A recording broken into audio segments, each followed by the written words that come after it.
It is, thank you for being with us today.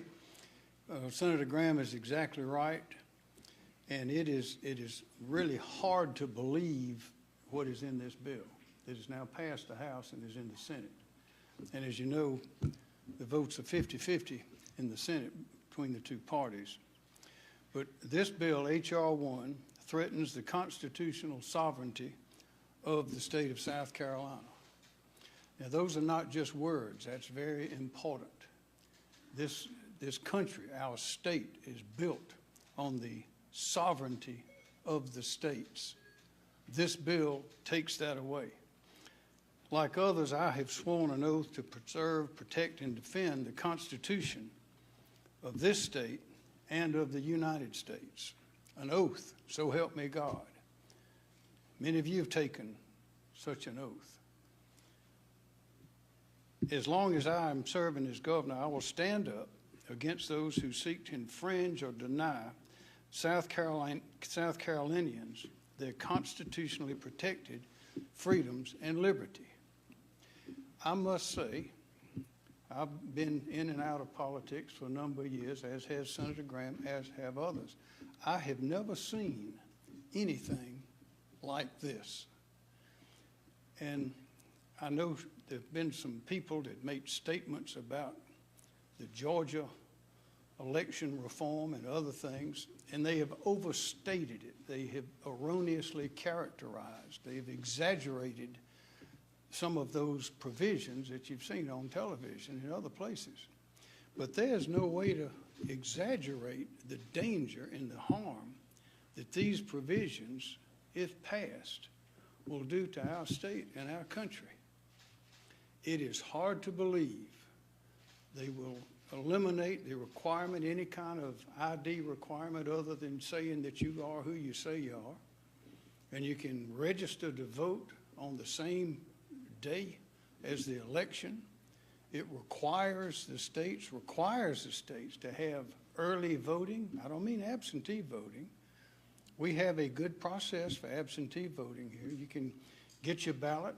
You can, it'll be mailed to you 30 days in advance. You have to apply for it. You vote, sign it, have a witness, send it back in. It must be received by 7 o'clock on election day. It must be received. This bill throws all of that away. This is the largest invitation to fraud that I can imagine, and I don't know what they're going to come up with next if they get this done. People during the last election, they said, well, we don't need all these requirements because we don't have any voter fraud in South Carolina or other places. Well, when I was in the U.S. Attorney's Office, we prosecuted voter fraud. 30 individuals were convicted. It was in Dillon County. Some of you may remember that. And it all centered around absentee ballots. They were taking absentee ballots, getting them and take them out, helping the people fill them out, and then they'd do the voting for them or tell them who to vote for. They'd pay them, I think it was a half pint of liquor, or $5 was the going price. And that's voter fraud. Loosening the requirements on absentee voting to eliminate the integrity of that is bad enough. But this bill goes even farther. It is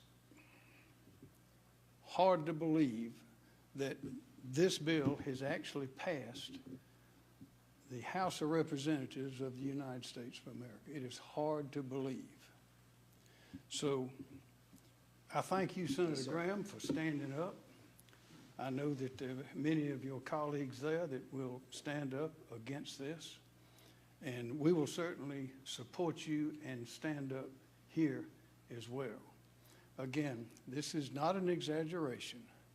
This is breathtaking in its destruction to the integrity of our election system.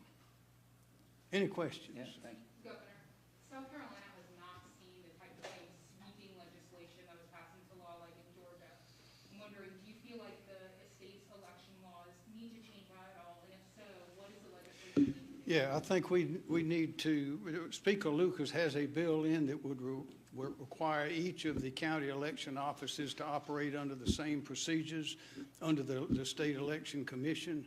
They ought to be doing that. There was confusion on verifying signatures and a lot of other things. We need to have a consistent system around the state. We need to do that. But one reason we didn't have the problems they had in other states is we went after it when it came up, when there was an effort to remove the witness signature from absentee ballots. We fought that in court, took it all the way to the Supreme Court and won.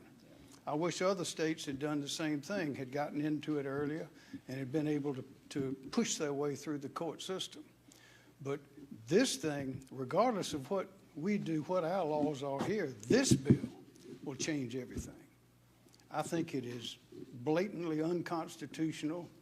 It is enormous in its impact, all negative. We want to have a robust, fair, easy, convenient voting, but it must have integrity. Corruption has no place in the election process, much less being invited by a bill in the Congress. It is really, it's breathtaking to think of the impact that this will have if it passes. Yes, sir. Senator Graham, there's a lot of national